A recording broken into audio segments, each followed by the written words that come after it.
Čau lidi, vítám vás u nového videa z hry Shakes & Fidget.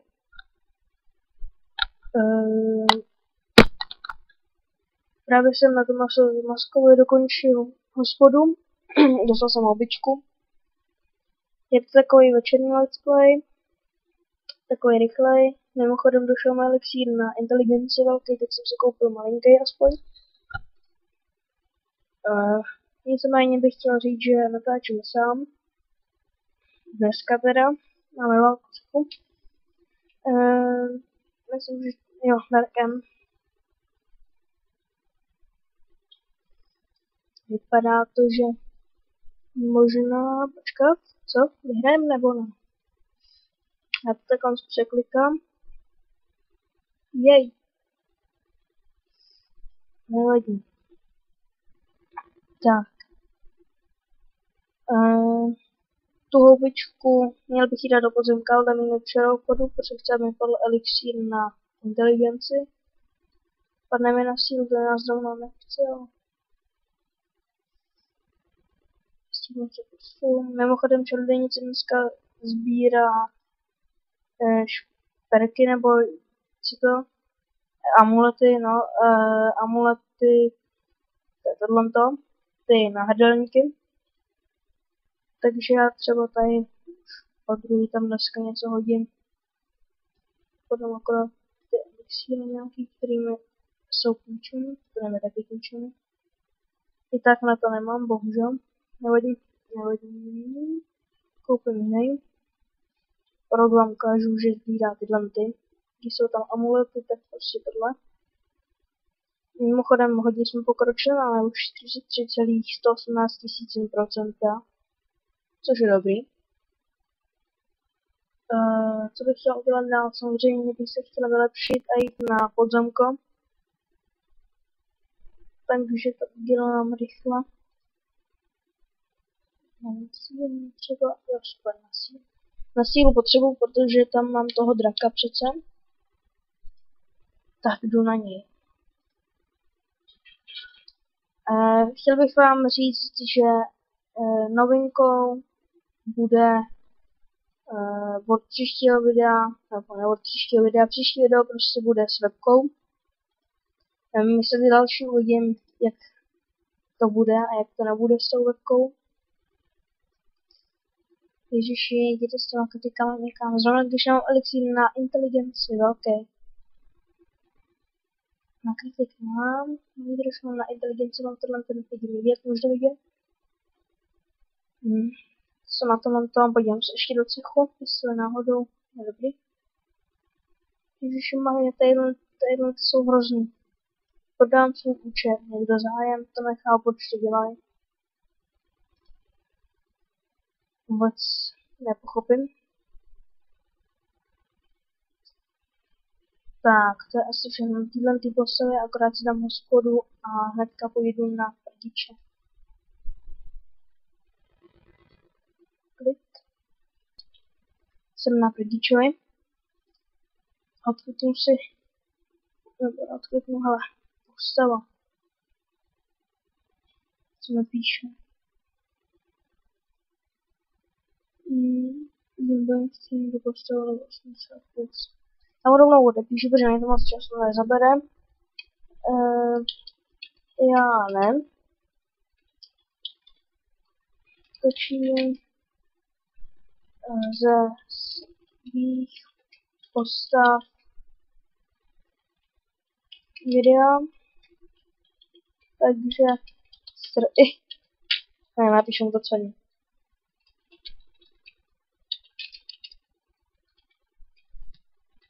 Smoulíka nakonec. Ať se odešel smutnej. I nám vůdce psal s čarodějkou něco. Tak podívám se do cechu, co se děje v něm. Na všechno jsem se přihlásil. To je tak všechno. Rozbrojení se podívám, protože tam jsem se ještě dneska nedíval. No i málo zlaťáků, málo všeho. Je to lepší, když ten armor zase. Jej, ale to bych měl koupit. Dám si arénu. Teďko nemám vůbec žádnou šanci na podzemko. Ani trošku. Prohrál jsem, nevím, mám totiž tyhle ty dva střední elixíry, měl jsem přes ten okřídlený, ale on mi došel, když jsem měl na 2 týdny, takže to hodně rychle uprchalo. Útočím teďko na jedovatýho draka, protože je menší level a mám na něj o dost větší šanci. Když to tak teďko se mu neubralo skoro nic. Jinak dneska asi před hoďkou a půl mu vyzbylo tak 625 000 něco života. Takže se mi to zdá dobrý. Na něj se si dám hospodu. A bude to asi tak všechno. Jsme na postavě LMP NVP. Stejně jako jsme na Tence. Ty vadí, tady mi padnou velký 3 elixíry na inteligenci. Žádný na válečníka. Kromě té malé síly. Na kterou ani nemám, pane bože. Ach jo, to je krize. No nic, dám se spodu. Nějaký gong jsem z něj vymlátil.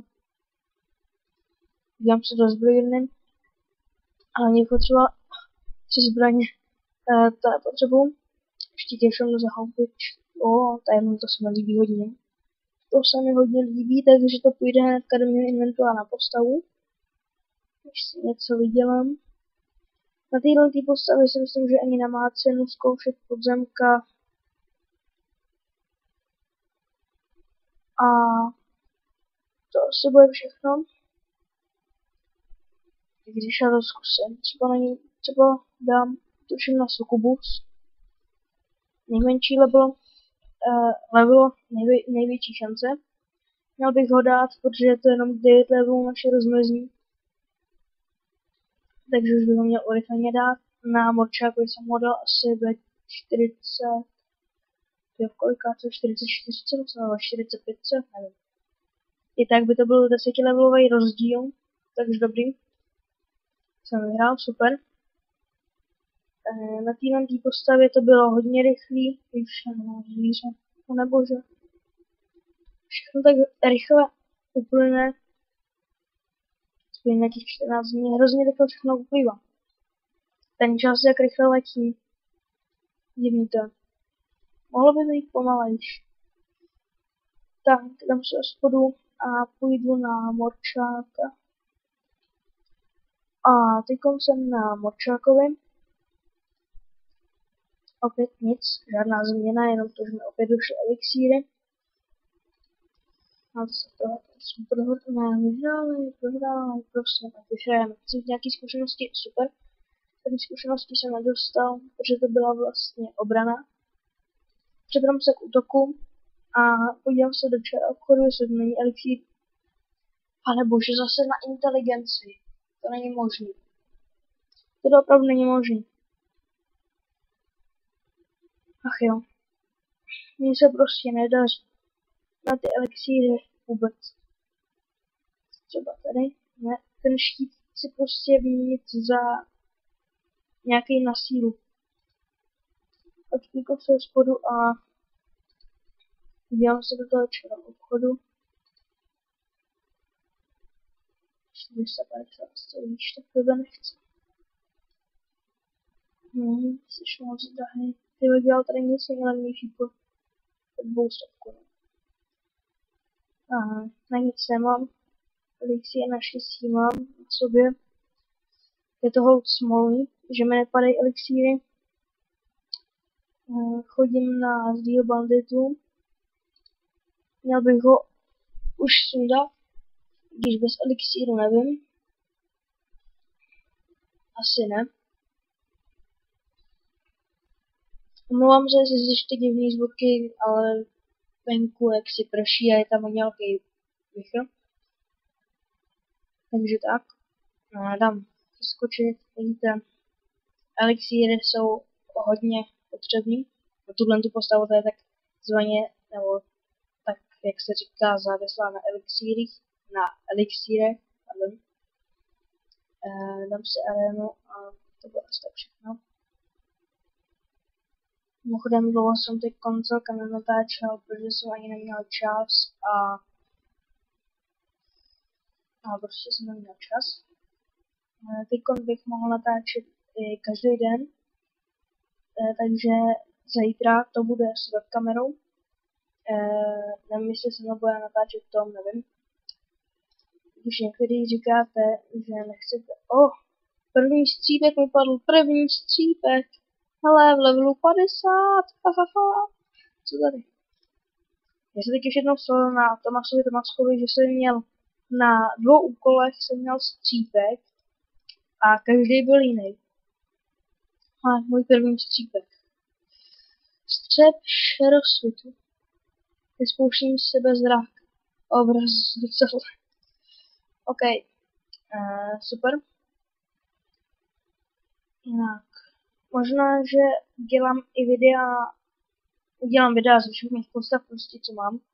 Skoro všechny jsou na světě, skoro všechny, úplně všechny jsou na světě 4. Chtěla by to udělat prostě něco s těma postavama, aby nebyly na jednom a jiném světě, protože to je divný. A asi se udělají vodosvědčí level, takže to znamená vodosvědčí aktivita. Samozřejmě houbičky.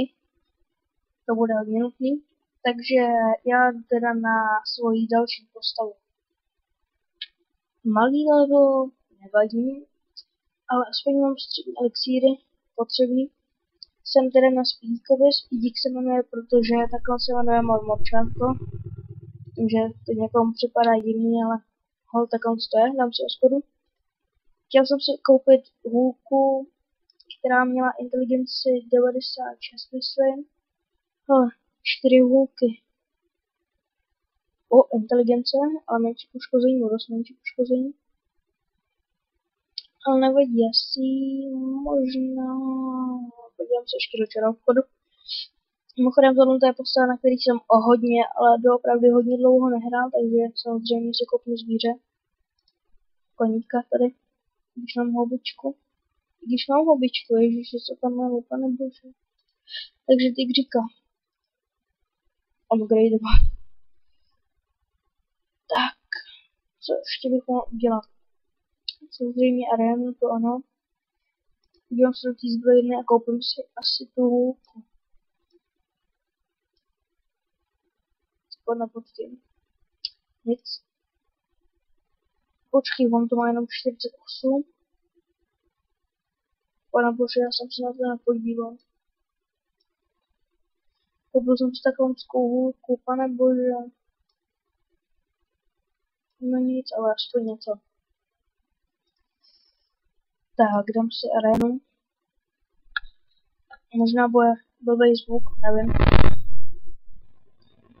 Protože je nějaký problém s mikrofonem poslední dobou. Takže to není nějak moc dobrý. Ale pokusím se to co nejdřív napravit. Podívám se do pošty, samozřejmě tady bude nekonečnou útoku prostě. Tomáš 1. To mám 96. Dám si podzemkom. Útočím na kamenného obratora. Posledně jsem na něj útočil a vždycky dělám tady to, protože si myslím, že padne kritik. Dělej. Rychlejšný. Pane bože. Já nepřilákal kritik k sobě, ale jemu. Takže špatný. To bude asi všechno s jídlem té postavy. A přijmu si úkol a půjdu na další postavu. Jmenuje se Psykotík.